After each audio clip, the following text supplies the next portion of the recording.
হ্যাঁ, স্টার্ট করতে পারেন। ওকে। আসসালামু আলাইকুম সবাইকে।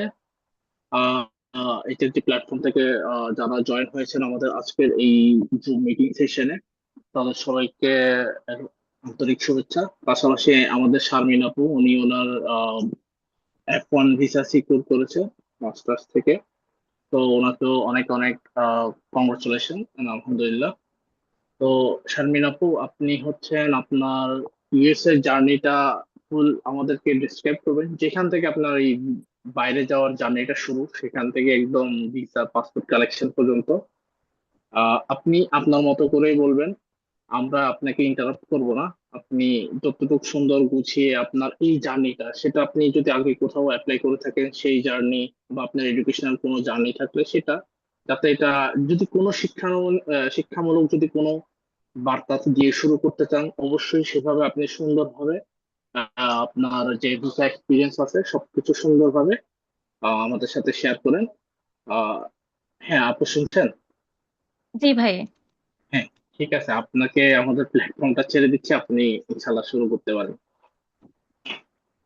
ওকে। থ্যাংক ইউ ভাইয়া।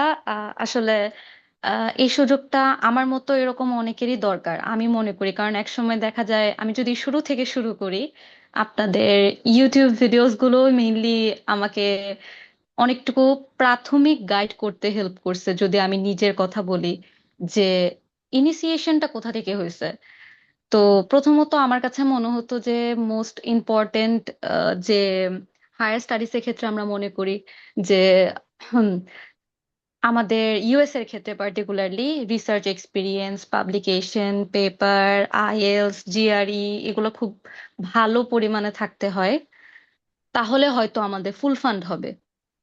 এই ধারণাটা মেইনলি আমার ব্রেক হয়েছে এই গ্রুপগুলোতে জয়েন হওয়ার মাধ্যমে। প্রথমত আমি টেলিগ্রাম গ্রুপের মেসেজগুলো খেয়াল করতাম, বা হচ্ছে আগে যারা ভিসা এক্সপিরিয়েন্স শেয়ার করেছিল তাদের প্রোফাইলগুলো দেখতাম, এবং ভাবতাম যে আসলেও আমার দ্বারা এটা পসিবল কিনা।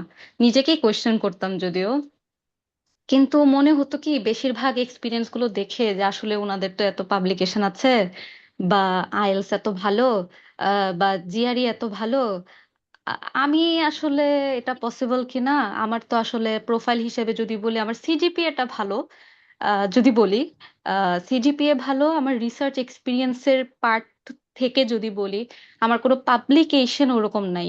হ্যাঁ, আমার কিছু ইন্টারন্যাশনাল কনফারেন্স ছিল, এবং আহ, এখান থেকে একটাতে হচ্ছে আমি বেস্ট ওরাল প্রেজেন্টার হিসেবেও আমি অ্যাওয়ার্ডও পেয়েছিলাম।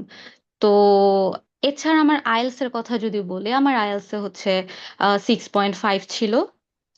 স্টিল আমি হচ্ছে মাস্টার্স এ ফুল ফান্ড পেয়েছি মন্টানা স্টেট ইউনিভার্সিটি থেকে, এবং সেটা হচ্ছে এই ফল 2026-এর জন্যই।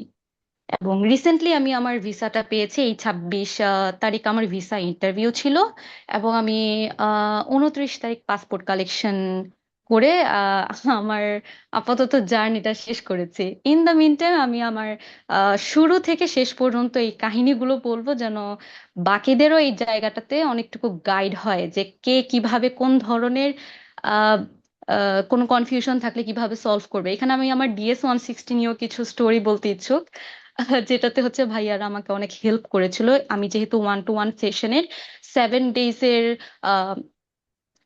7 ডেজের কোর্সটা নিয়েছিলাম নিজের জন্য মক টেস্টের পার্ট হিসেবে, তো আমি অলরেডি কিন্তু F2 হিসেবে রিজেক্টেড ছিলাম, এবং সেটা ছিল মার্চের ফার্স্ট উইকের দিকে আমি রিজেক্ট হয়েছি। আর মার্চের লাস্টের দিকে আমি আমার অফার লেটার, অ্যাসিস্ট্যান্টশিপ লেটার সহ পেয়েছিলাম, সেটা হচ্ছে মার্চের লাস্টের দিকে। তো অফার লেটার পাওয়ার ক্ষেত্রে আমাকে যদি কোনো কিছু হেল্প করে, যেহেতু আমার ব্যাকগ্রাউন্ডটা হচ্ছে, আমি এগ্রিকালচার ব্যাকগ্রাউন্ডের, আমার অনার্সটা ছিল হচ্ছে এগ্রিকালচার থেকে, এবং সেটা হচ্ছে শেরে বাংলা এগ্রিকালচারাল ইউনিভার্সিটি থেকে আমি অনার্স পাশ করেছি, এবং আমার মাস্টার্সটা অনগোয়িং ছিল। তো আম, আমি যখন F1 F2 হিসেবে রিজেক্ট হয়েছিলাম, আমাকে জাস্ট দুইটা কোয়েশ্চেন করেছিল তখন, যে কেন যাচ্ছি USA, why you want to go to US, and when is your husband graduating, এই দুইটা। এবং আমি 214 বিয়ের আন্ডারে রিজেক্টেড। এবং আমি মানে থাকে না যে 10 সেকেন্ডের মধ্যে ইন্টারভিউ শেষ, আমি কিছুটা অবাক হয়ে ভিসা অফিসারের দিকে লাস্টে আমি তাকাইছিলাম যে কি বলছে এরকম যে আমাকে রিজেক্ট করে দিল। তো যাই হোক, আমি আসলে জানি না ওই জায়গাটায় কিভাবে কি সমস্যা হয়েছিল, বাট আসলে বলে না যে আল্লাহ যা করে ভালোর জন্যই করে, তোমার জন্য যেটা ভালো সেটাই হবে দিন শেষে। হয়তো ওইটা আমার রিজিকে ছিল না, এর জন্য আমার কোনো না কোনো কারণে হয়নি। এখন কেন, কি কারণে হয়নি এটা হয়তো এখন আমি বুঝতেছি যে না, আমার F1 হিসেবে যাওয়াটা বা ফুল ফান্ড পাওয়াটা। আর সেক্ষেত্রে হচ্ছে আম, আমি প্রফেসরদেরকে ইমেল করতাম। আমি 2025 সালের আগস্ট সেপ্টেম্বর থেকে মানে শুরু করেছিলাম মেইনলি ইমেইলিং এর বিষয়টা। বাট দেখা যেত কি যে প্রফেসররা রিপ্লাই দিত যে হ্যাঁ আমার ফান্ডিং আনসার্টেনিটিস এখন হচ্ছে, আই এম সরি, আমি তো এখন নিতে পারছি না। বা কিছু কিছু প্রফেসর আমাকে এটাও বলেছে যে ওকে লেটস সি, এরকম। তো থাকে না, প্রথম প্রথম যখন দেখি ও আচ্ছা প্রফেসর আমাকে বলছে লেটস সি, অথবা okay I will talk to you regarding this, মানে তোমাকে আমি যেভাবে ইমেল করতাম সেই ইমেলের রিপ্লাই স্বরূপ বলতো আর কি, ঠিক আছে আমি এরকম বলবো, কিন্তু ফলো আপ দেওয়ার পরেও রিপ্লাই দিত না আর কি।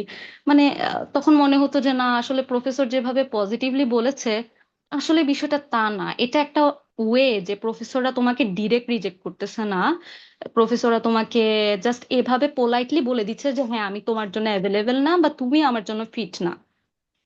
তো আনফর্চুনেটলি আমি তখনের ইমেলিং এর কোনো প্রকার রিপ্লাই পাইনি, স্টিল জানুয়ারিতেও না, ফেব্রুয়ারিতেও না।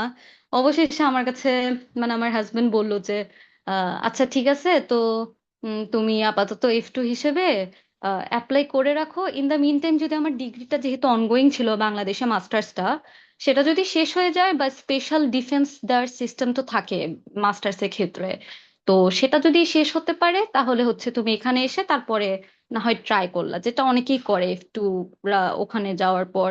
আহ, তো না, আসলে আলটিমেটলি আমার সেটাও হয়নি, F2টা রিজেক্ট হয়ে গেছে এবং আমি লিটারেলি হার্ট ব্রোকেন ছিলাম যে ভাই আমি কি করলাম, কেন হয়নি বা কি সমস্যাটা ছিল। এবং তখন F2 এর জন্য আমি, আমার মনে আছে যে এই টেলিগ্রাম গ্রুপে আমি ঠিক ভিসা ইন্টারভিউর মেবি 2 সপ্তাহ আগে জয়েন হয়েছি এরকম আর কি, টেলিগ্রাম গ্রুপগুলোতে। তখন দেখি যে অনেকে আহ, আহ, এত রকম প্রশ্ন, মানে তাদের যে কত প্রকার চিন্তা ভাবনা বা এই সমস্যাটা ফেস করতেছে, আরেকজন DS-160 এই সমস্যাটা ফেস করতেছে, বাট আমার তো কোনো প্রশ্নই জাগে নাই। আমি তখন ভাবতেছি যে আচ্ছা আমার তো পুরাটাই হেল্প করছে আমার নিজের হাজবেন্ড, যদিও যে DS-160 ফিল আপ করা, আমি জাস্ট বসে বসে জিনিসগুলো কনফার্ম করছি, দ্যাটস ইট। আর এই F1 এর ক্ষেত্রে আমার কাছে মনে হয়েছে যে আমি প্রত্যেকটা জিনিস নিজ হাতে করা, যে তুমি এই জায়গায় এই জিনিসটা ফিল আপ করো, ওইটা ওই জায়গায়, এটা এখানে, ইচ অ্যান্ড এভরি ডিটেলস। তো আমি F2 এর ক্ষেত্রে মক টেস্টও দিতাম, এই যে এরকমই শুক্র শনিতে এসে বা শনি রবিতে এসে মক টেস্টও দিয়েছিলাম আমি।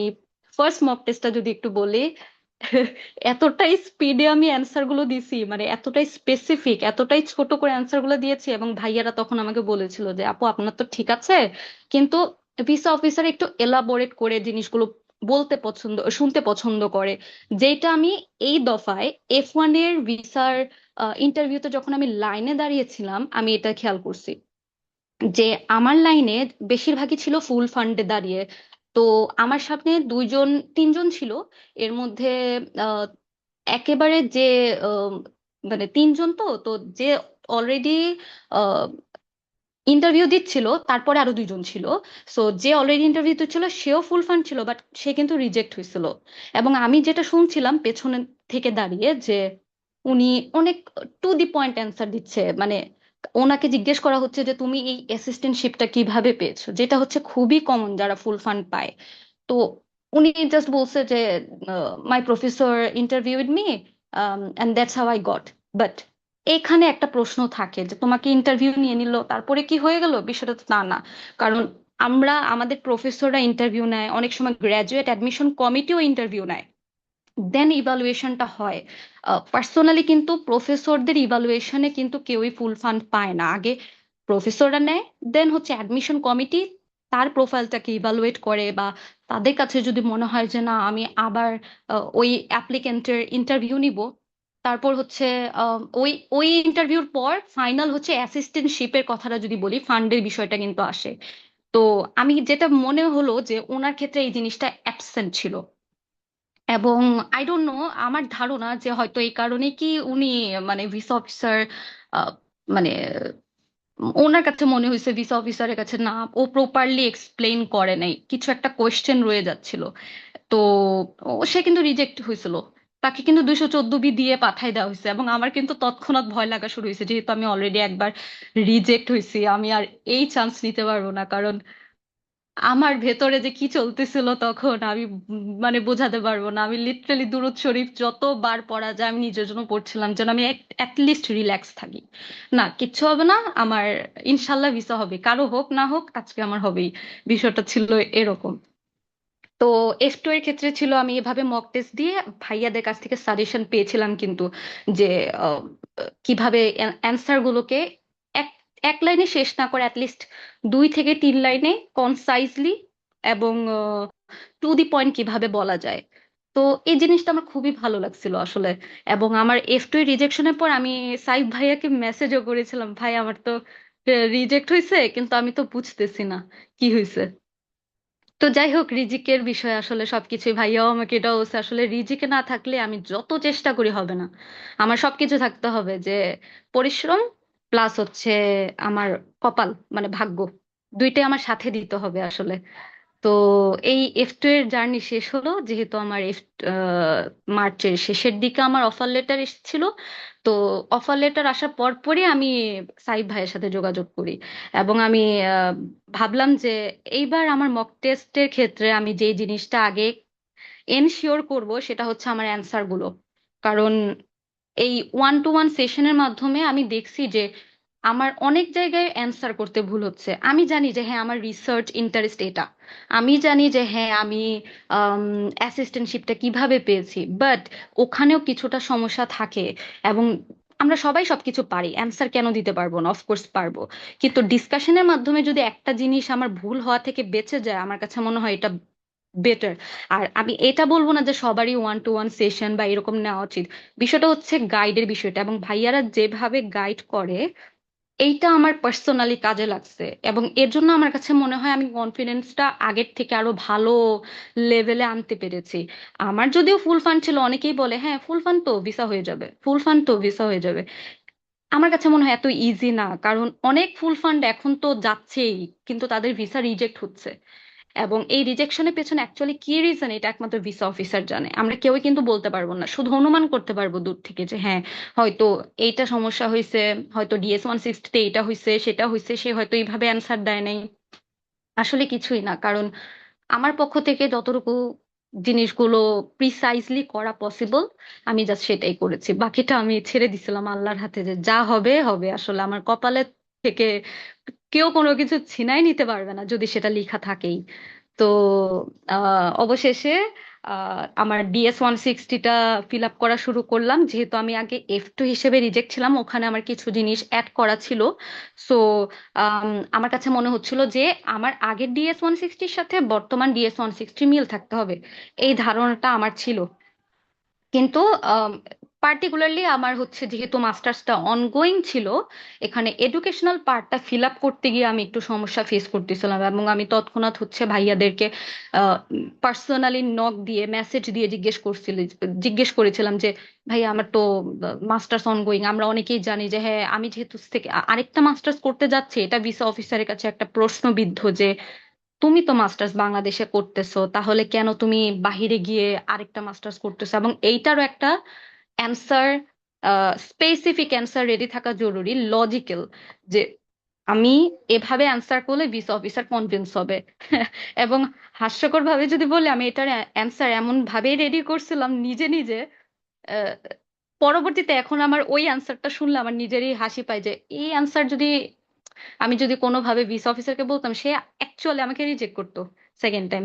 যাই হোক, ভাইয়ারা হচ্ছে এই অ্যান্সার গুলোর ক্ষেত্রে আমাকে লজিক্যাল ওয়েতে কিভাবে রিপ্রেজেন্ট করা যায় সেটা কিন্তু আমাকে হেল্প করছে। এই গাইডগুলো না আমি আসলে যত এক্সপিরিয়েন্সড পাবলিক থাকুক না কেন, সিনিয়র বলি বা যারা অলরেডি ভিসা ফেস করে ফেলেছে, যারা ভিসা ফেস করে ফেলেছে তাদের বেশিরভাগ ক্ষেত্রে কিন্তু নক দিয়ে পাওয়া যায় না, কারণ আমি এটা ফেস করছি যে নক নক দিলে হয়তো ব্যস্ত থাকে। অফকোর্স এটা ব্যস্ত থাকাটা খুবই স্বাভাবিক, কারণ যেমন এই যে এখন আমার ভিসা হয়ে গেছে, আমি নিজেও ব্যস্ত থাকছি, বাট স্টিল আমাকে অনেকেই টেলিগ্রামে পার্সোনালি নক দিচ্ছিল যে আপু এটা কিভাবে করছেন, যেমন ইয়ার এর কথাটা বেশি আসছে, ইয়ারটা কিভাবে করেছি, এবং ইয়ার এর ক্ষেত্রেও আমাকে ভাইয়ারা হেল্প করছে যে আপু আপনি যদি এভাবে করেন বা এখন যদি ইয়ারটা করেন আপনার ইয়ারটা অ্যাপ্রুভ হওয়ার চান্স থাকবে, যেটা ভাইয়ারা অলরেডি গ্রুপে বলে যে হ্যাঁ ভাই আপনি করেন, বা হ্যাঁ আপু আপনি ইয়ারটা করে দেখতে পারেন, ইনশাল্লাহ এরকম কিছু হবে এটা সেটা।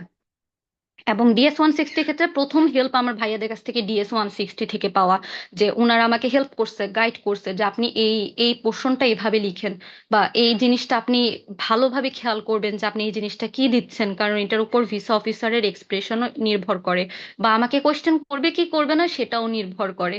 তো অফকোর্স আমার প্রথম ধাপ DS-160 দিয়ে শেষ হলো। অবশেষে যেহেতু আমার মার্চের লাস্টের দিকে অফার লেটার আসছে, এপ্রিলের এই কিছুদিন আগেই, এপ্রিলের 9-10, 8-9-10, হ্যাঁ, তখন রিফিউজড স্লট ছাড়তেছিল আর কি। আনফরচুনেটলি আমি খুবই লাস্ট মোমেন্টে আমি রিফিউজের স্লট পেয়েছি। তার আগ পর্যন্ত আমার নিজের এত বেশি ফ্রাস্ট্রেশন কাজ করতেছিল, আমার কাছে মনে হচ্ছে যে এবারও হবে না, কারণ আমি গ্রুপে অনেক শুনতেছি রিফিউজের স্লট পাওয়া যাচ্ছে না।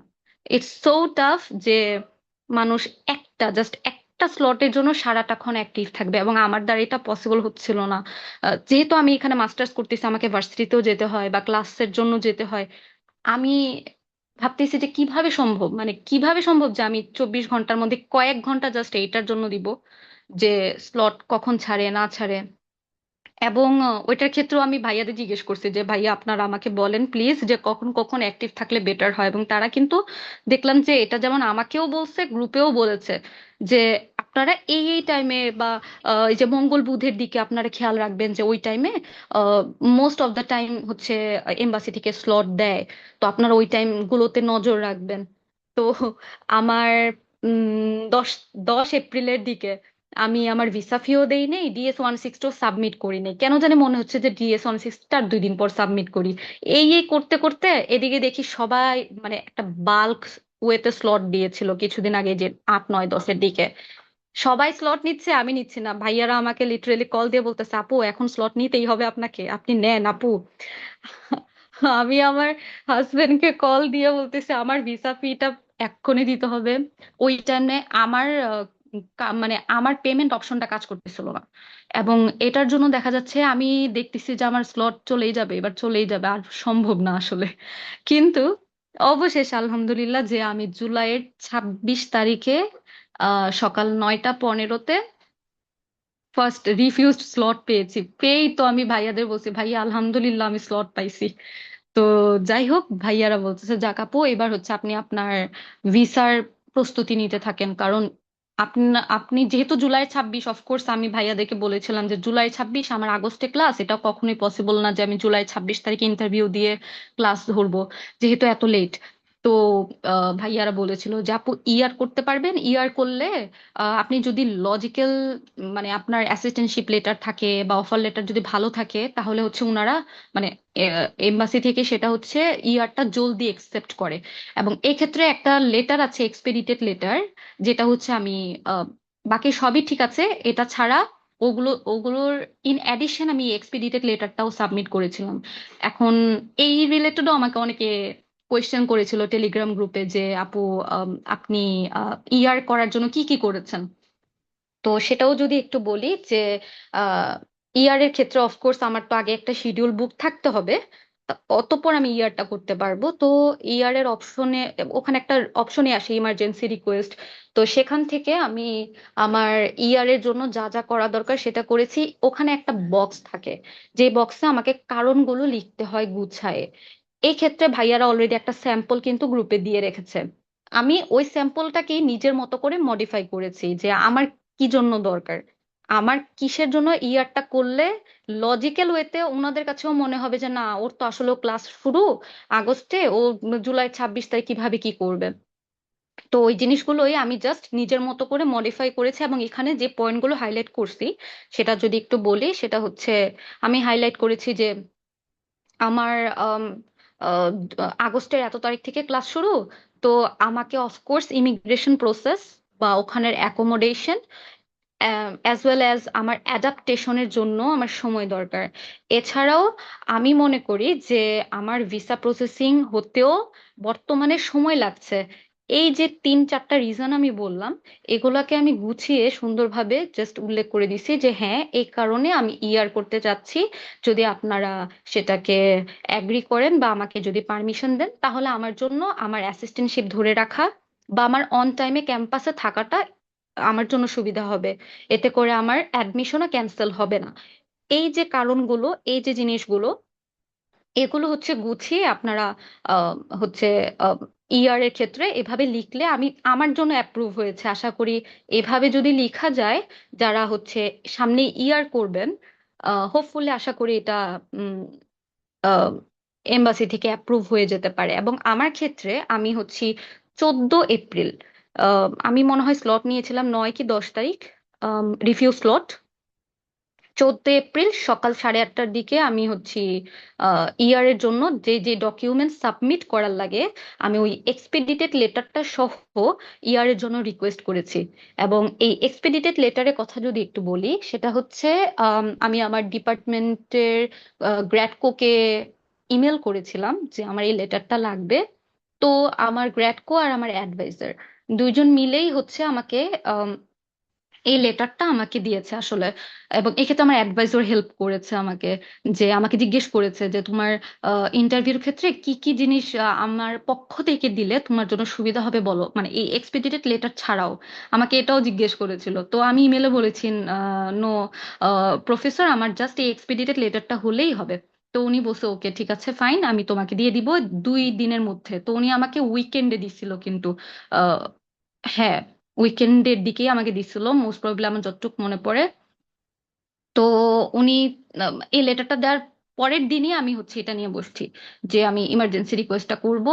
আর সকাল 8:30টার দিকে আমি রিকোয়েস্ট করা শেষ, ডকুমেন্ট গুলো একসাথে যেগুলো সাবমিট করার লাগে সেগুলো করা শেষ। ঠিক 15 তারিখ 8:40-এর দিকে আমার ইয়ার অ্যাপ্রুভড হয়ে গেছে। তারপর আমি হচ্ছি আহ, উম, নতুন করে ডেট নিয়েছি, সেটা হচ্ছে এপ্রিলের 26 তারিখ। তো আজকে 15 এপ্রিল যদি ধরি, আমার কাছে ইন টোটাল 9 থেকে 10 দিন সময় আছে নিজের জন্য ভিসার ইন্টারভিউর জন্য প্রস্তুতি নেয়ার ক্ষেত্রে। তো সাথে সাথে তো আমি আমি তো ভাইয়াদের, যেহেতু 1-to-1 সেশনে ছিলাম, আমি বলেছি যে ভাই আমার তো ডেট নিয়েছি 26 এপ্রিল। তো ইন্টারভিউর ক্ষেত্রে আমি কি কি করব বা কি কি করলে বেটার হয়, তখন হচ্ছে ভাইয়াদেরকে, মানে ভাইয়ারা আমার আমার কাছ থেকে পার্সোনালি বলেছে যে আপু নর্মালি তো যারা ফুল ফান্ড হয় আর হচ্ছে F1 অ্যাপ্লিকেন্টের ক্ষেত্রে এই এই কোয়েশ্চেন গুলো কমন। আপনি এই এই কোয়েশ্চেন গুলোর একটা আপনার মতো করে একটা অ্যান্সার আমাদেরকে লিখে দেন, আমরা সেটাকে ইভালুয়েট করে যেগুলো রাখা উচিত রাখবো, অথবা ওটাকে একটু মডিফাই করে রিঅ্যারেঞ্জ করে দিব। তো আমার জন্য এটা অ্যাকচুয়ালি বেটার হয়েছে, কারণ আমি অনেক কিছুই বলছি। আমি তো কিছু কিছু প্রশ্ন রচনা লিখে ফেলছি সত্যি বলতে। তো ভিসা অফিসারের অফকোর্স এত টাইম নাই যে সে তোমার রচনা শুনবে। যেমন আমার রিসার্চ ইন্টারেস্টের কথাই যদি বলি, আমার এটা মনে হয় 7 থেকে 8 লাইন হবে এরকম, যে আমি লিখে দিছি। হ্যাঁ। তো সেই 7 থেকে 8 লাইনটাকে ভাইয়ারা সেটাকে রিঅ্যারেঞ্জ করে আমাকে 3 লাইন, 3 থেকে 4 লাইনে করে দিয়েছে, যেটাতে আমার কাছে মনে হয়েছে যে হ্যাঁ আসলে তো এটা তো অনেক সুন্দর। মানে আমার মাথায়ও খেলতেছে না যে এই জিনিসটা এইভাবে করলে বেটার হয়। এবং এই জিনিসটার ক্ষেত্রে আমার কাছে মনে হয়েছে যে সাজেশন বা ডিসকাশন, এই জিনিসটা আমাকে হেল্প করছে আমার প্রশ্নগুলোকে সাজিয়ে বলার ক্ষেত্রে। এবং তারপর আমারগুলোকে ভাইয়ারা রিঅ্যারেঞ্জ করে আমার একটা মক সেশন নিল, ফার্স্ট মক টেস্ট। এবং সেখানে আমি লিটারেলি মামলিং করছিলাম, মানে এতটাই নার্ভাস লাগতেছিল এবং মনে হচ্ছিল যে ভাইয়ারাই ভিসা অফিসার। শেষ, আমার আর হবে না ভিসা। আমি যেভাবে, মানে ভয়ে, আমার নার্ভাসনেসের কারণে আমার ভয়েসটা কাঁপছিল তখন। তো সব কিছু ঠিক আছে, ভাইয়ারা অ্যাটলিস্ট এইটা এইটা বলছে যে হ্যাঁ আপু আপনি তো একটু মামলিং করছিলেন, সমস্যা নাই, ইনশাল্লাহ এটা ঠিক হয়ে যাবে। এই যে জিনিসটা বলছে না যে আপু ইনশাল্লাহ আপনি টেনশন করেন না, আহ, ইনশাল্লাহ আপনার আরো তো কতগুলো মক টেস্ট আমরা নিব।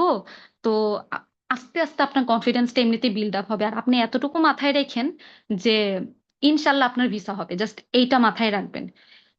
আমি নিজে এতটাই লো ফিল করতেছিলাম আমার F2 এর রিজেকশনের পর থেকে, আমি নিজেকে মানে কনফিডেন্স লেভেলটা লিটারালি আমার ডাউনে চলে গেছে, কারণ আমি F2 এর সময় এতটাই ওভার কনফিডেন্ট ছিলাম যে ওকে, ভিসা হয়ে যাবে, সমস্যা নেই, F2 তো হচ্ছেই, ঠিক আছে। কিন্তু রিয়েলিটি এটা না, রিয়েলিটি আমি টেলিগ্রাম গ্রুপে জয়েন হওয়ার পর দেখলাম যে এত এত applicant, F1 reject, F2 reject. আমার কথা হচ্ছে ভিসা হচ্ছে টাকার, ভিসা যদি হয় আসলে হচ্ছে টাকার।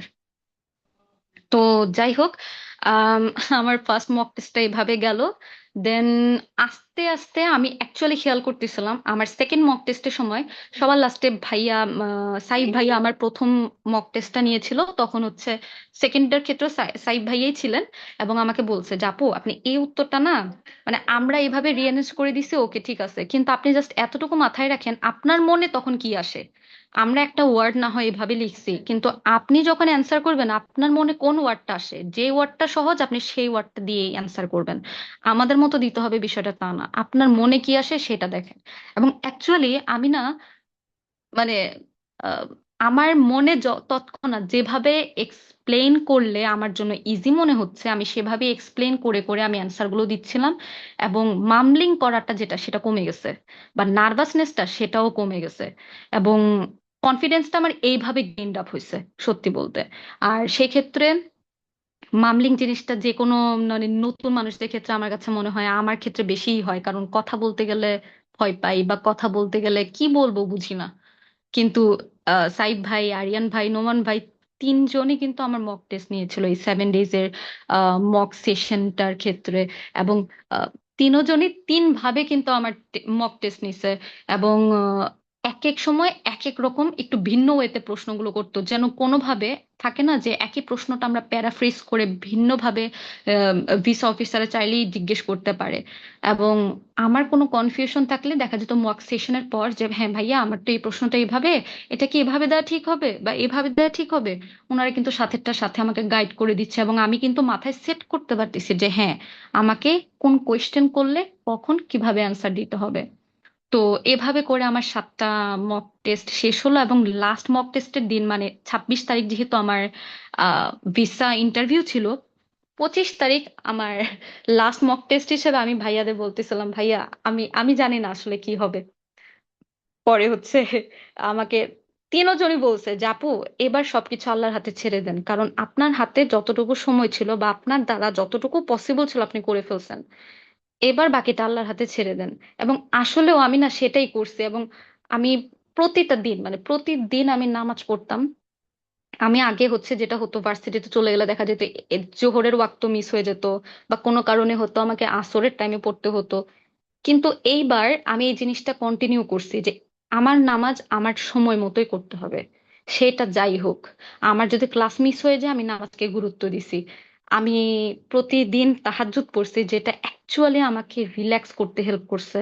আমি নার্ভাস ছিলাম, আমি অনেক নার্ভাস ছিলাম, ইভেন আমি যখন ইন্টারভিউতে ঢুকে আমি তখনও নার্ভাস ছিলাম, কিন্তু মাথায় আর মনে একটা মানে একটা প্রশান্তি কাজ করতো যে না, আমি তো আল্লাহর কাছে চাইছি, আমি তো আল্লাহর কাছে বলছি যে আল্লাহ আমার এটা দরকার। আমি নামাজ পড়ছি, আমি জানি যে আল্লাহ আমাকে নিরাশ করবে না, কারণ তাহাজ্জুদ নামাজটাই এরকম আমার কাছে মনে হয় মানে সবার সব দোয়া কবুল হয়, এটা আমার বিশ্বাস। তো আমি ওই বিশ্বাসটা জাস্ট মাথায় রাখছি, বাকি আমার চেষ্টাটা আমি করে গেছি, ভাইয়ারা আমাকে হেল্প করছে যে আপু ছেড়ে দেন, সমস্যা নেই ছেড়ে দেন। তো অবশেষে আমার ইন্টারভিউ দিন চলে আসলো, ভাইয়ারা তো আমাকে শুভকামনা দিলই। এবং প্রত্যেকটা মক টেস্টের পর আমাকে একদিনও ভাইয়ারা বলে নাই যে আপু আপনি পারতেছেন না, এইভাবে অ্যান্সার দিয়েন না বা ওভাবে বললেন না, জিনিসটা এরকম না। তারা বলতেছে আপু ইনশাল্লাহ হবে, আপু আপনি পারবেন। আরে এরকম কত রিজেকশন আসে, কিন্তু মানুষ পারে, কিন্তু সেকেন্ড টাইমেও হয়ে যায়। আপনি কেন এটা ভাবতেছেন যে একবার রিজেকশন আসছে আপনার আর হবে না? এই জিনিসটা না আমার অনেকটুকু আমাকে রিল্যাক্স করতে হেল্প করছে। আমি যে কতটা কনফিডেন্স আমার লো ছিল একমাত্র ভাইয়াদের যদি এখন একটু জিজ্ঞেস করে ওনারা হয়তো শিওর বলবে যে হ্যাঁ আপু আপনার তো অনেক বেশি কনফিডেন্সটা অনেক লো ছিল।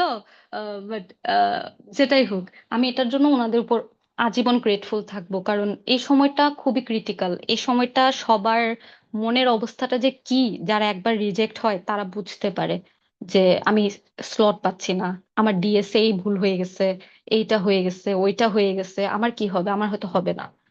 যাই হোক, অতঃপর হচ্ছে ইন্টারভিউর দিন আমি সকাল 7:30টার দিকে পৌঁছাই গেছিলাম, মানে এম্বাসির দিকে। তো ভাবতেছিলাম যে আগে আগে দিয়ে শেষ করি ভাই, আর নিতে পারতেছি না এই প্রেশার। কিন্তু আম্মু বলতেছিল যে বাবা তোমার তো যেহেতু 9টা 15-তে, তুমি আর একটু পরে ঢুকো।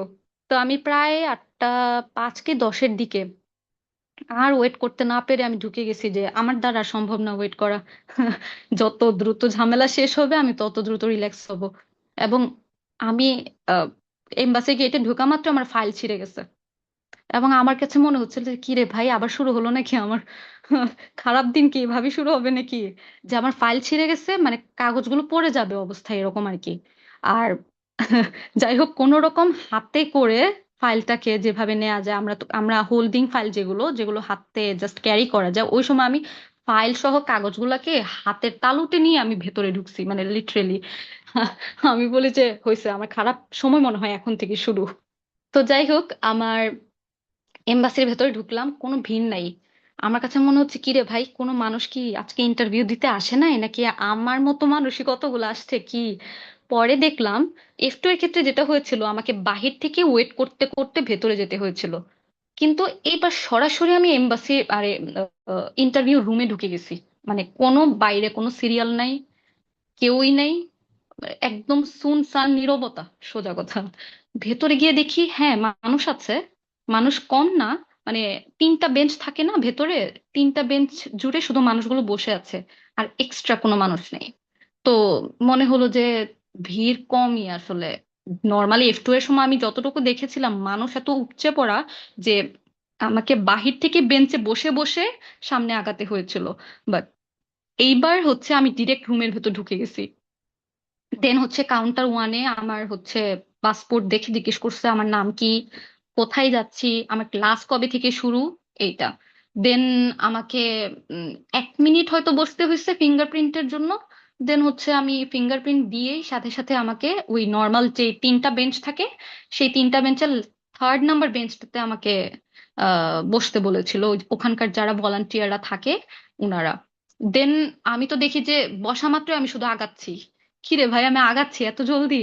আমি যে একটু দোয়া সূরা কালাম পড়বো, আমাকে কি ওরা সুযোগ দিবে না নাকি কি, আমি এটা চিন্তা করতেছিলাম। এবং এমন ভাবে গলা শুকাইছে আমার নার্ভাসনেসে, তখন আমি ওখানকার ভলান্টিয়ারদের বলতেছি যে ভাই আমি কি একটু পানি খেতে পারবো? এবং ওনারা বলছে হ্যাঁ হ্যাঁ শিওর শিওর। তো আমি পানি খেতে গিয়েও আমি 2-3 জনের পেছনে পড়ে গেলাম। তখন মনে হচ্ছে যাক বেঁচে গেলাম, থাক আর একটু পরেই দিই। সো হোয়াট এভার, আমি হচ্ছে পানি খেয়ে আবার ওই বেঞ্চে বসলাম। আস্তে আস্তে আগাচ্ছি আগাচ্ছি। এরপর দেখি বেশিক্ষণ বসার ক্ষেত্রে বেশিক্ষণ বসতে হয়নি, আমার সিরিয়াল চলে আসছে দাঁড়ানোর জন্য। ওনারা আমাকে বলেছিল যে হ্যাঁ ম্যাম, আপনি 8 নাম্বার কাউন্টারে গিয়ে দাঁড়ান। তো আমি 8 নাম্বার কাউন্টারে গিয়ে দাঁড়িয়েছি। এবং খেয়াল করলাম ওখানে যে ভিসি স্যার, এটা হচ্ছে সেম যে F2 এর সময় আমার ইন্টারভিউ নিয়েছিল। এবং ওনার প্রতি না আমার একটা রাগ কাজ করতেছিল যে না, আমি ওনার কাছে কেন ইন্টারভিউ দিব। আমি, উনি আমাকে রিজেক্ট করছে, এবারও যদি রিজেক্ট করে তখন। তো আমি এটা জানতাম না যে সেম ভিসা অফিসারের কাছে যদি কেউ রিজেক্ট হয় সেকেন্ড টাইম, মানে উনি নেয় না আর কি ভিসা, সেক্ষেত্রে অন্য কোনো ভিসা অফিসার ইন্টারভিউ নিয়ে থাকে। এইটা আবার আমি জানতাম না তখন। তো লাইনে দাঁড়িয়ে আছি, আমার সামনে আরো একজন ছিলেন, আর তার আগে যেই জন ওনার ইন্টারভিউ নেওয়া হচ্ছিল, হুইচ মিনস আমি 3rd নাম্বারে ছিলাম লাইনের ক্ষেত্রে। তো আমি ওই লাইনে প্রায় 45 থেকে 50 মিনিটস এর মতো দাঁড়িয়েছিলাম। এবং আমার কাছে মনে হচ্ছে কি, মানে সামনে যার ইন্টারভিউ নিচ্ছিল তখন ওনার কিছু একটা ক্রিটিক্যাল কেস ছিল। কারণ আমি দেখতেছিলাম ভিসা অফিসার 3বার উঠে গেছে, মানে সিট থেকে 3বার উঠে ভেতরে ভেতরে গিয়েছিল, কি কারণে গিয়েছিল সেটা বুঝতেছি না। পরবর্তীতে একজন ভলান্টিয়ার এসে আমাকে জিজ্ঞেস করতেছে ভিসা অফিসার কতক্ষণ ধরে এখানে নাই, এটা আমাকে জিজ্ঞেস করতেছে। পর আমি বললাম মোর দেন 30 মিনিট ভিসা অফিসার এরকমই করছে, মানে একবার যাচ্ছে আসতেছে এরকম। তো যাই হোক, উনি মানে ভিসা অফিসার আবার আসলেন, এসে ও যে লোকটা তখন ইন্টারভিউ দিচ্ছিল অনেক কোয়েশ্চেন করছে, লিটারেলি এত কোয়েশ্চেন করছে, আমি শুনতেছিলাম ভিসা অফিসার বলতেছে, একই কোয়েশ্চেন বারবার করতেছে যে তুমি কি এই দেশে গিয়েছিলে, তুমি আর তুমি বাংলাদেশেই বা আবার আসছো কেন, মানে কাইন্ড অফ মনে হচ্ছিল উনি কোনো বিজনেস ট্রিপ বা এই রিলেটেড হয়তো ভিসার জন্য আবেদন করেছিল, ওনাকে ওই রিলেটেডই কোয়েশ্চেন করতেছে। এবং ভিসা অফিসারের মুডটা লিটারেলি আমি দেখেই বলছি শেষ, আজকে আমার হবে না ভিসা। উনি মানে যে ইন্টারভিউ দিচ্ছিল সেও অ্যান্সার করতে পারতেছে না, এবং ভিসা অফিসারকেও বারবার একই কোয়েশ্চেন করতে হচ্ছিল, মনে হচ্ছে ভিসা অফিসারের মন মতো করে সে অ্যান্সার দিতে পারতেছে না। এটা আমার কাছে ফিল হয়েছে তখন। এবং জানি না অবশেষে হচ্ছে, মানে ভিসা অফিসার আসার পরেও প্রায় 15 মিনিট পর, 15 থেকে 18 মিনিট পর লোকটার ইন্টারভিউ শেষ হয়েছে এবং ওনাকে ফেরত পাঠাই দেওয়া হয়েছে পাসপোর্ট সহ। মোট কথা ওনাকে ভিসা দেয় নাই। তো আমি বলি হয়েছে, আমার মরণকাল চলেই আসছে, এবার এবার আর রক্ষা হবে না। তো অতপর উনি চলে গেল, আমার সামনে তো একটাই লোক, ওনারা একটা ফ্যামিলি, ওনারা হচ্ছে ভিজিট ভিসায় যাবে। তো ওনাদের ইন্টারভিউ ঠিক 3 থেকে 4 মিনিটের মধ্যে শেষ হয়ে গেছে। তারপর আমি গেলাম, যাওয়ার পর আমি যে আমার ফাইলটা ওনার কাছ থেকে পারমিশন নিয়ে পাশে রাখবো, কোন রকম কাপা কাপা গলায় আমি বলেছিলাম যে অফিসার, গুড মর্নিং অফিসার, আমি কি আমার can I keep my file over here, just এতটুকু বলছি। অফিসার একটু মনে হলো একটু সারপ্রাইজড হয়েছে যে আমার কাছ থেকে পারমিশন চাচ্ছে, হ্যাঁ ওকে শিওর শিওর, রাখছে। দেন হচ্ছে উনি আমার জাস্ট পাসপোর্ট চাইছে, উনি আমার I-20 চায়নি। সেম F2 এর ক্ষেত্রে উনি আমার শুধু পাসপোর্ট ফার্স্টে নিছিল, দেন একটা প্রশ্নের উত্তর শোনার পর উনি আমার I-20 নিছে। এইবারও সেম। তো উনি আমাকে আবার সেম কোয়েশ্চেন জিজ্ঞেস করলো, why you want to go to US. তখন আমি বললাম আমি আমার I am I am going to US to pursue my masters in environmental science at Montana State University, এটা বললাম। তখন উনি আমার I-20 চাইছে। I-20 চেয়ে উনি কিছুক্ষণ I-20টা মনোযোগ দিয়ে দেখতেছে, এবং উনি আমাকে সারপ্রাইজিংলি একটা লুক দিল। Oh, Montana state, I see I see, and you have got a nice scholarship, এটা বলল। তারপর আমি বলছি ইয়েস অফিসার, থ্যাংক ইউ। তারপর উনি আমাকে জিজ্ঞেস করতেছে হোয়াই মন্টানা স্টেট। তো আমি জানি এই প্রশ্ন উত্তরটা কিভাবে দিতে হয়, কারণ এই যে ভাইয়ারা মক টেস্টে আমাকে এই প্রশ্ন এতবারই করছে যে আমি জানি কোন প্রশ্নের উত্তরে আমাকে কি বলতে হবে বা এক্সট্রা আমাকে কি বলা উচিত সেটাও। তো এই প্রশ্ন উত্তর শোনার সাথে সাথে উনি আমার মানে আমাকে আর কোনো প্রশ্ন না করে উনি DS-160 দেখতেছিল আমার যতটুকু ধারণা, কারণ উনি কম্পিউটার স্ক্রিনে অনেকক্ষণ দেখছিল। এরপর আমাকে বলে, I have taken your interview last time right, আমাকে বলতেছে। আমি বলছি ইয়েস অফিসার। পরে বলতেছে, আই এম সরি, আমি তো তোমার ইন্টারভিউ এখন নিতে পারবো না, প্লিজ আপনি অন্য যে কোনো কাউন্টারে গিয়ে আপনার ইন্টারভিউটা কমপ্লিট করেন, এটা আমাকে বললো। আমি একটু সারপ্রাইজ হলাম যে আমাকে কেন এটা বলতেছে, আমি কি কোনো ভুলভাল কিছু বললাম, নাকি আমার কোনো মানে কোনো DS-160 যেহেতু দেখতেছিল নাকি ওটাতে আবার কোনো সমস্যা, আমি তো কিছুই বুঝতেছি না। নার্ভাসনেস একদম পিক লেভেলে চলে গেছে আমার, যে কি হয়েছে, মানে আমার দ্বারা আবার কি হয়েছে। তো যাই হোক, আমি ডিরেক্ট কোয়েশ্চেন করছি যে visa officer, is there any problem. পরে বলছে no no, it's totally fine, and আমি অনেক খুশি, উনি আমাকে বলতেছে আরো, আমি অনেক খুশি যে তুমি লাস্ট টাইম রিজেক্ট হয়েছো, বাট এই টাইম তুমি ফুল ফান্ড স্কলারশিপ নিয়ে ইউএসএ তে যাচ্ছ, and good luck, see you soon, আমাকে এভাবে বলতেছে। আমি তখন বুঝছি যে ও আচ্ছা, তার মানে এটা খারাপ কিছু না, উনি আমাকে জাস্ট আরেক কাউন্টারে ইন্টারভিউ দেওয়ার জন্য বলতেছে, ওকে ফাইন।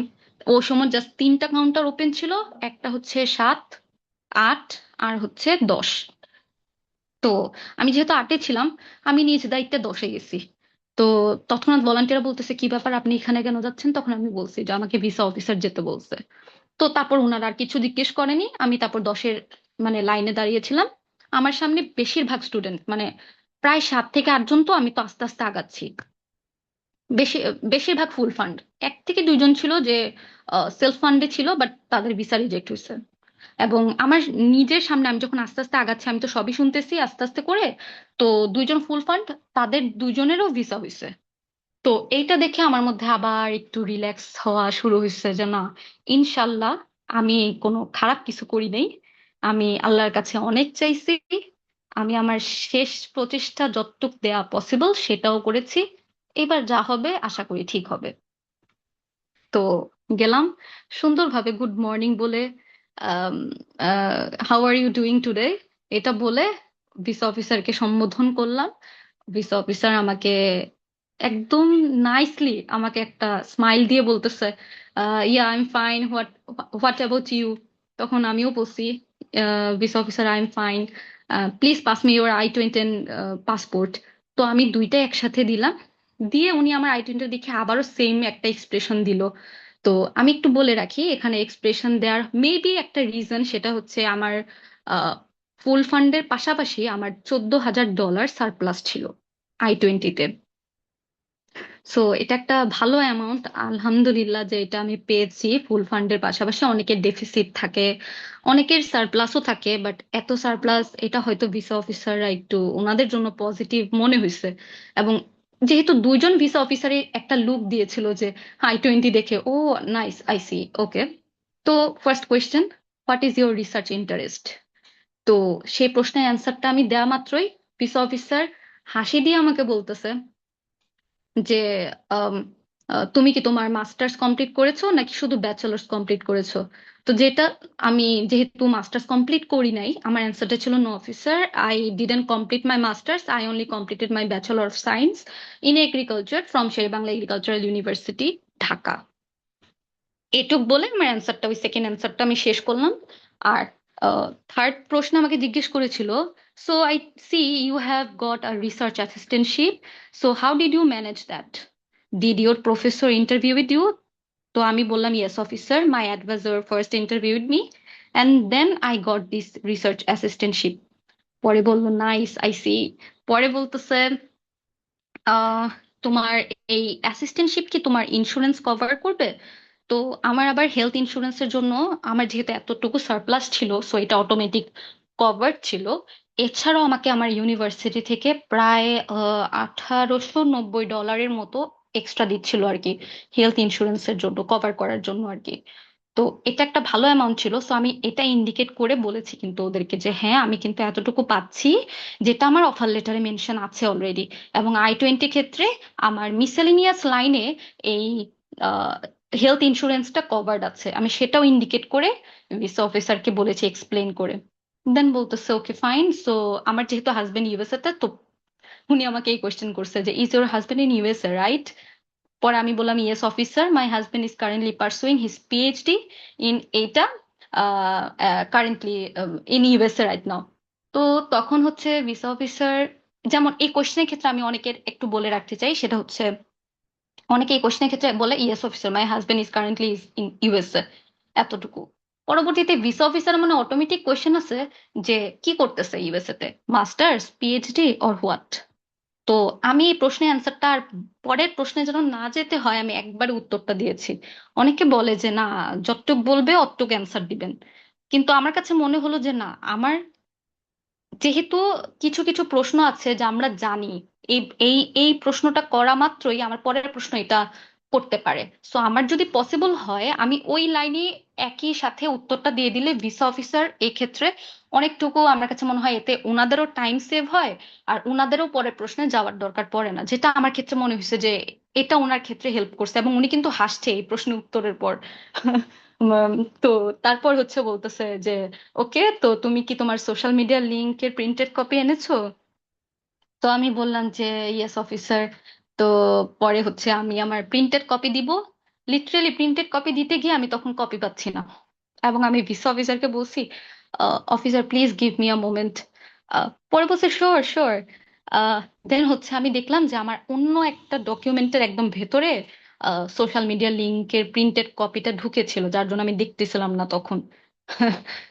তো তারপর হচ্ছে কপিটা দিলাম, এবং উনি আমাকে খুবই পোলাইটলি বলেছে যে এখন যেহেতু স্টুডেন্টদের অনেক বেশি রাশ, সো তুমি টেনসড হইও না বা তুমি নার্ভাস হইও না, তোমার এই প্রসেসটা সোশ্যাল মিডিয়া স্ক্রিনিং যত দ্রুত পসিবল শেষ করে তোমার ভিসা অ্যাপ্রুভ করে দিব, এইটুক বলছে আর কি।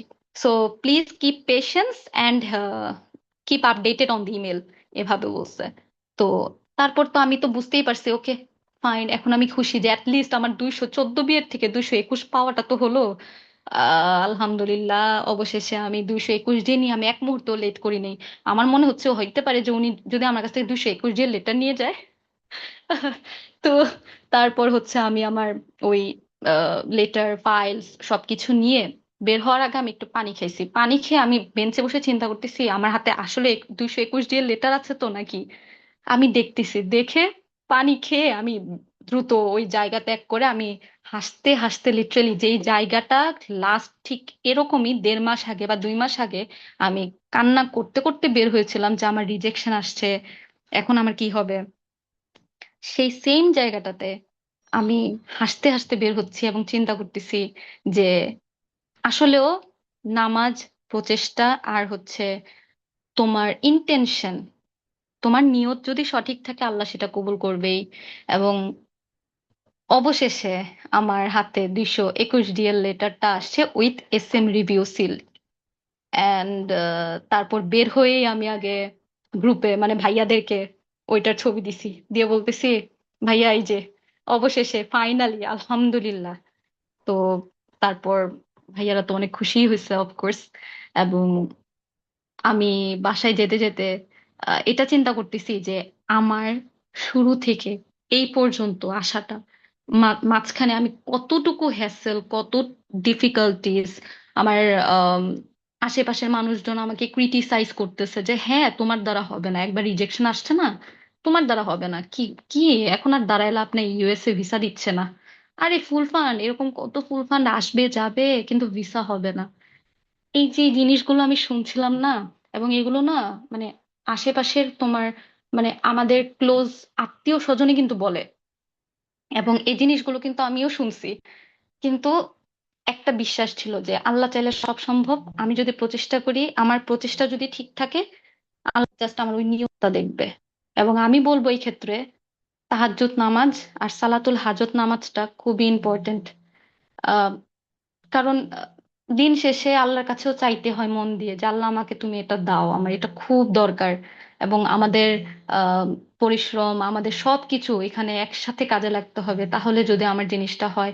এবং এই ভিসাটা পাওয়া এক একটা মানুষের ড্রিম, লাইক মি, আমার জন্য এটা ড্রিম ছিল।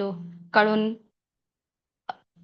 এই একটা রাস্তা আমাকে হেল্প করবে আমার ফিউচারকে বিল্ড করতে। এবং সবাই এখানে আমরা কিন্তু এভাবেই আছি যে কিভাবে আমরা জাস্ট ওই ড্রিমটাকে মনে হয় যে এখনই নিয়ে ফেলবো হাতের মুঠোয়, কিন্তু আসলে এত সহজ না। যে নামে সে বোঝে, যে পুকুরে না নামে সে বুঝবে না আসলে গভীরতা কতটুকু। তো আমি আমার গভীরতা টের পাইছি, আমি আমার আশেপাশের মানুষদের চিনছি, আমি এই প্রসেসের মাধ্যমে কারা আমাকে হেল্প করেছে, কারা আমাকে গাইড করেছে, কারা আমাকে কি ইনফরমেশন দিয়ে হেল্প করছে, আমি সব কিছু বুঝছি, জানছি। এবং পার্সোনালি আমার আমার জন্য ভাইয়ারা যা করছে, এটা আমি বলবো না যে হ্যাঁ 1-to-1 সেশনের কারণে আজকে আমার ভিসা হয়েছে বা এটা সেটা না। সবকিছু কিন্তু একটা উছিলা। এবং ভাইয়ারা আমাকে এই ক্ষেত্রে from A to Z help করাটা, এটা আমি মনে করি না আমার ক্লোজ কোনো সিনিয়রও করতো। বা স্বাভাবিক না যে কার দরকার, আমার দরকার, আমি তাদের কাছে গিয়ে প্রশ্ন করতেছি। কিন্তু সেলফলেসলি কে কতজন কাকে হেল্প করে, এবং এই প্ল্যাটফর্মটা এরকম, কোনো কেউ যদি কোনো কোয়েশ্চেন করে সাথে সাথে আমাদের এই ভাইয়ারা কিন্তু অ্যান্সার দিচ্ছে, বা যে জানে সে কিন্তু অ্যান্সারটা দিচ্ছে। এবং এই জিনিসটা আমি মনে করি না বাহিরে অন্য কেউ সহজে আমাকে বলতে পারতো আপ টু ডেট যে ইনফরমেশন গুলো আমার জানা দরকার। তো এর জন্য আসলে ভাইয়া আপনাদের তিনজনকে অনেক অনেক থ্যাংক ইউ যে আমার কনফিডেন্সটা আপনাদের কারণে ঠিক ছিল। আপনারা আমাকে মোটিভেট করেছেন প্রত্যেকটা ইন্টারভিউর মক সেশনের পর যে না আপু আপনার দ্বারা হবে, আপনার দ্বারাও হবে, আপনি রিজেক্ট হয়েছেন তো কি হয়েছেন, আপনার দ্বারাও হবে। তো আমি একটু ইমোশনাল হয়ে যাচ্ছি আসলেও, কারণ আমি অনেক কথা শুনছি আসলে এটার জন্য, অনেক অনেক ডিমোটিভেটেড হয়ে গেছিলাম। এবং অবশেষে আজকে আমার হাতে ভিসাটা আসছে, আমি না জাস্ট দিনের মধ্যে কিছুক্ষণ পর পর যে আমার পাসপোর্টটা চেক করি। জাস্ট এতটুকু মনে রাখবেন, আমি সবাইকেই বলবো যে জাস্ট এতটুকু চিন্তা করেন, একদিন আমার হাতে পাসপোর্টটা আসবে, একদিন আমার হাতে ওই সিল দেয়া ভিসার সিল দেয়া পাসপোর্টটা আমার হাতে আসবে, এবং ইনশাল্লাহ আসবে। তো এই ছিল আমার পুরোপুরি জার্নিটা।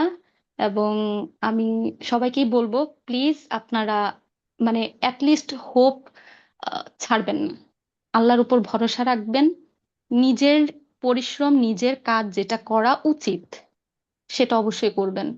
হয়তো আজকে আপনার হয়নি, কালকে আপনারই হবে, এবং পরের দিন আপনিও আমার মতো এইভাবেই সবাইকে গাইড করতে পারবেন এবং অফকোর্স গাইড করবেন, এটা খুব জরুরি।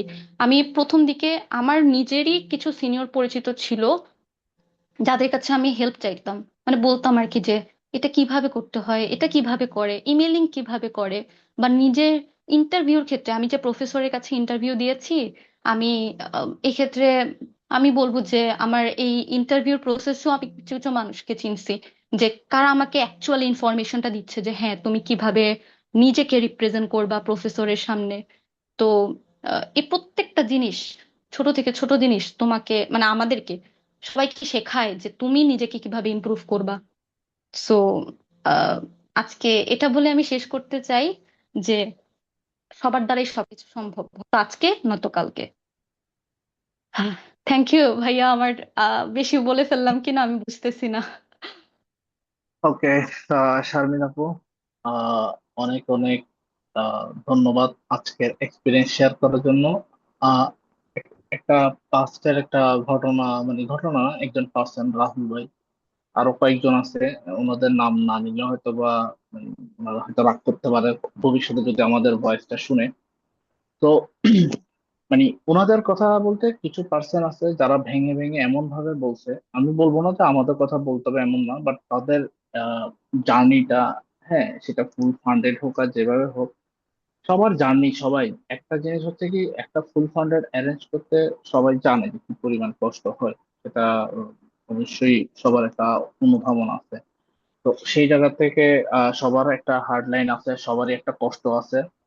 তো এর মধ্যে শারমিন আপু একবার রিফিউজ হচ্ছে, আসলে একবার রিফিউজ হলে হয় কি, আপনি পরবর্তীতে যে ক্যাটাগরিতে যান, যত ভালোই ফান্ডেড থাকুক, আপনার মাঝে একটা কনফিউশন বা একটা দ্বিধা থাকেই, অ্যাকচুয়ালি কি আমি কনভিন্স করতে পারবো কিনা। তো সেই জায়গা থেকে শারমিন আপু আলহামদুলিল্লাহ ওনার পজিটিভ একটা ইয়ে ছিল, ওনার প্রিপারেশন ছিল, সবকিছু ছিল আলহামদুলিল্লাহ। ইভেন আমি বলবো যে মানে উনি এতটুকু ফান্ড, মানে যে লেভেলের সারপ্লাস ওনার ছিল, ওই হিসাবে উনি আমাদের কাছে মানে এমন ভাবে সবকিছুর গাইড নিতে চাইতো। হ্যাঁ, আমরাও ওনাকে বলতাম যে এইটা এভাবে করেন ওভাবে করেন, এবং উনি ট্রাই করতো ওনার 100% বেস্ট দিয়ে। হ্যাঁ। তো আপু, দুইটা জিনিস আসলে আমি নোট ডাউন করছি, সেটা হচ্ছে যে একটা হচ্ছে যে আপনার যেই জার্নিটা আপনি মানে আজকে এখন বললেন, সেটার মধ্যে দুইটা মেসেজ আমার কাছে খুব ভালো লাগছে। সেটা হচ্ছে, আমি এটা শোনার সাথে সাথে নোট করছি যাতে আমি বলতে পারি। সেটা হচ্ছে, আমার এইচএসডি মানে আমার না, মানে আমাদের এইচএসডি প্ল্যাটফর্মে যতগুলো গ্রুপ আছে, অতগুলো গ্রুপে আমাদের তিনজন অ্যাডমিন যতটুকু ইনফরমেশন দিচ্ছে, অ্যাটলিস্ট লাস্ট 2 বছরের হিসাব ধরি, যে হ্যাঁ লাস্ট 2 বছর, 24 25 এখন 26 সাল, ধরেন 2.5 বছর, আমরা যেভাবে গ্রুপে ইনফরমেশন দিচ্ছি, সেটার সিমিলারিটি ওয়ান টু ওয়ান সেশনের মধ্যে আছে, যেটা কিন্তু মানে অনেকে ভাবে কি ওয়ান টু ওয়ানকে খুব স্পেশাল ভাবে দেখতেছে, অ্যাকচুয়ালি তা না। হ্যাঁ, স্পেশাল বলতে এইটাই যে আপনি আসতেছেন, আমরা ট্রাই করতেছি আপনাকে আরো ভালোভাবে, আমরা যেভাবে উদার মনটা নিয়ে আমরা তিনজন যেভাবে গ্রুপ গুলাতে কন্ট্রিবিউট করতেছি, ইনবক্সে মেসেজের পর মেসেজ আসতেছে, ট্রাই করতেছি সেইভাবে ওয়ান টু ওয়ানে আপনি আমাদেরকে সামান্য সম্মানই দিয়ে যখন আসতেছেন, তখন আমরা এই জিনিসটা কিভাবে হালাল হবে সেই জিনিসটা ট্রাই করতেছি। তো আপুর এই বিষয়টা খুব ভালো লাগছে, আমার খুবই ভালো লাগছে যে উনি গ্রুপ এবং ওয়ান টু ওয়ান এর ব্যাপারটা যে উনি একটা প্ল্যাটফর্মে নিয়েছে। হ্যাঁ, গ্রুপে যেটা বলছে ওয়ান টু ওয়ানে সেম জিনিসটা বলছে, গ্রুপের ওয়ান টু ওয়ান স্পেশাল এমন কিছু বলে নাই যে ওনার এই কাজে হেল্প হয়েছে ওই কাজে হেল্প। হ্যাঁ, ওয়ান টু ওয়ানে অনেক মক দিছে আলাদা, ওটার জন্য উনি আলহামদুলিল্লাহ পে করছে, আমাদের সাথে আছে। এই পেটা বড় কথা না, আমাদের সাথে আছে, সম্মান, সবার একটা সময়ের একটা ব্যাপার আছে। দ্বিতীয়ত হচ্ছে ইয়ার এর ডিটেলস বলাটা। অনেকে ইয়ার নিয়ে কিভাবে করতে হয় অনেকে বলে না, হ্যাঁ আমি ইয়ার করছি, ডেট পাইছে, বাট উনি ভেঙে ভেঙে বলছে অ্যাজ এ মেন্টর। উনি উনি হচ্ছে মেন্টর, যেহেতু ওনার ভিসা হয়ে গেছে, আমি মনে করি যে উনি একজন মেন্টর, ওই মেন্টর হিসেবে উনি ওনার 100%টা মানে শেয়ার করার চেষ্টা করছেন। তো সবার জার্নি ডিফারেন্ট, ওনারটাও সেম, ওনার হার্ড ওয়ার্ক আছে, আল্লাহ তালা ওনার রিজিকে রাখছে, কবুল হয়েছে। ইভেন আজকে উনি বলছে কালকে আমাদের মাঝে যে কেউ হইতে পারে, বা যারা আজকে এখানে জয়েন হয় না, এছাড়াও গ্রুপের অনেকে হইতে পারে, কেউ না কেউ তো হবেই, তারা আজকের এই দিনটার মতো করে ওনারাও সেলিব্রেট করবে, ওনাদেরও ভিসা হবে আশা করি। তো শারমিন আপু, আশা করি ফিউচারে আপনি আপনি অলরেডি বলছেন যে অ্যাকচুয়ালি হেল্প মানে ফিউচার আপনি আপনার কমিউনিটি বলতে মনে করেন যারা আপনার কাছে হেল্প চাবে তাদেরকে হেল্প করার পাশাপাশি যদি ফিউচারে সময় হয় এইচএসসি প্ল্যাটফর্মে সময় দিবেন। ঠিক আছে? কারণ আপনারা হচ্ছেন বলতে গেলে একটা ইউনিভার্সিটি যেরকম অ্যালুমনি অ্যাসোসিয়েশন থাকে এখানেও আপনারা ওই রকম। ঠিক আছে? তো এই বিষয়টা এভাবেই থাকবে ইনশাল্লাহ। আর আপনাকে অশেষ অশেষ ধন্যবাদ যে আপনি আমাদের সাথে এই সময়টুকু যুক্ত হয়েছেন। ভিসা পাইলে আসলে অনেকেই ব্যস্ততা থাকে, তারপর এটা আপনি শেয়ার করতে আসছেন, এটা অনেক বড় মনের পরিচয়। হ্যাঁ, তো এই হচ্ছে বিষয়। তো ধন্যবাদ শারমিন আপু। আপনাকে অনেক অনেক ধন্যবাদ আবারও।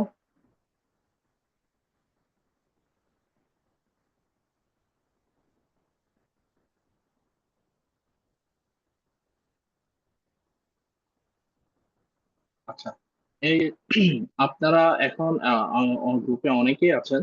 যদি আপনারা কারো কেউ যদি মক দিতে চান সেক্ষেত্রে হ্যান্ড রাইজ করতে পারেন। আর পাশাপাশি যদি আপনারা যদি আমাদের ওয়ান টু ওয়ান সেশন হোক বা যদি ওয়ান টু ওয়ান সেশনে কোনো ধরনের আপনাদের সাপোর্ট লাগে বা কিছু লাগে, আপনারা যে কোনো আমাদের অ্যাডমিনকে রিচ করতে পারবেন। অ্যাডমিন আমি, আরিয়ান আছি, নোমান ভাই আছে, সাইদ ভাই আছে। তো যে কেউ কি আপনারা রিচ করতে পারবেন ইজিলি টেলিগ্রাম গ্রুপ থেকে।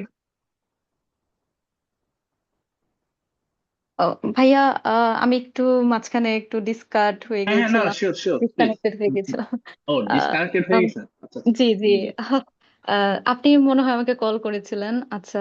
তো থ্যাংক ইউ ভাইয়া, আমি আসলে এখন একটু ব্যস্ত সময় যাচ্ছে, তো আমি কি, আপনি যদি বলেন তাহলে একটু লিভ নিতে যাচ্ছিলাম। হ্যাঁ হ্যাঁ, শিওর শিওর আপু, আমি ইনশাল্লাহ আপনি যতটুকু বলার বলছে ইনশাল্লাহ দোয়া করবেন। আর ইনশাল্লাহ গ্রুপে যতটুকু পারেন যখন সময় হয় একটু সাপোর্ট দিবেন গ্রুপ গুলোতে।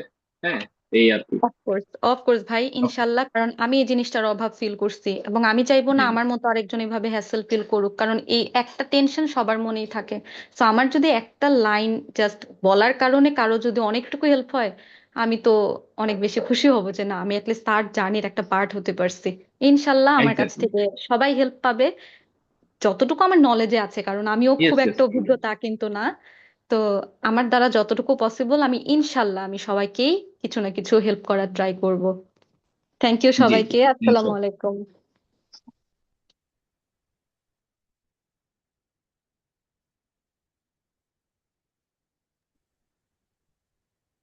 নোমান ওকে, সাফিয়া আনমিউট করেন। হ্যালো। হ্যালো, জি শুনতে জি, পাচ্ছেন? আপনারা কি ফ্রি মক সেশন নিতে চেয়েছিলেন? হ্যাঁ, আপনার ইন্টারভিউ ডেট কখন? জি, আমি কি দিতে পারি আমার হ্যাঁ, আমরা সেশন? ইন্টারভিউ ডেট কখন? আপনার ইন্টারভিউ ডেট কখন? ও সরি, আমার ইন্টারভিউ ডেট 8 জুলাই। এই জুলাই। আপনি কি ব্যাচেলার্স ক্যান্ডিডেট? আমি masters candidate. Okay, you can start. Aryan ভাই আছেন? হ্যাঁ হ্যাঁ, আমি আছি। Okay, can I start? হ্যাঁ, ইয়েস। সাফিয়া আপু, আপনি স্টার্ট করতে পারেন। Hello officer, good morning. Hello, good morning, how are you? Yeah, I'm doing well. What about you? I'm also fine. Can you pass me a passport at I-20? Yeah, sure, here, there. So why are you going to the United States? I'm going to the United States to pursue my master's in criminal justice at Illinois State University. Okay, fine. So what is your research interest? Well, my research interest focuses on policing and gender.